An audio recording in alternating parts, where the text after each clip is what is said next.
আপনারা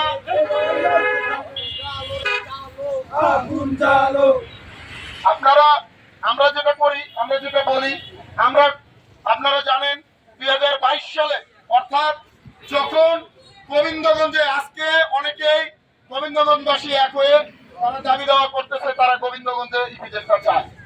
আপনি চান না ভাই আপনার এলাকায় ইপিজেড হোক? আপনি কি চান না আপনার বাড়ির পাশে এলাকায় একটা ইপিজেড হোক? বাবু ভাই যেটা বলেছে, আজকে আপনি চা বিক্রি করেন 5 টাকা, কালকে বেচবেন 15 টাকা। আজকে আপনি মনে করতেছেন যে আমার এখানে কি হবে, আমার তো একটা চায়ের দোকান, আমি কি কামাই করব, আমার তো মুদি দোকান।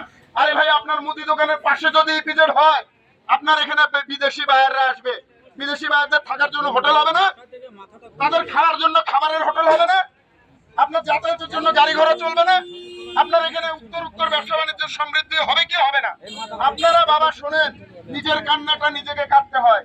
আমরা হয়তো আসবো, আপনাদের এই কান্নায় চোখটা মুছে দিতে পারবো, আমরা আপনার মাথাটা সত্যি দিতে পারবো বাবা, আমরা আপনার দাবিটাকে সমর্থন দিতে পারবো। আপনাদেরকে দুর্বার আন্দোলন করে তুলতে হবে। মনে রাখবেন, কান্না না করলে মাও তার বাচ্চাকে দুধ দেয় না। আপনাকে কাঁদতে হবে, এটা আপনাদের ন্যায্য দাবি।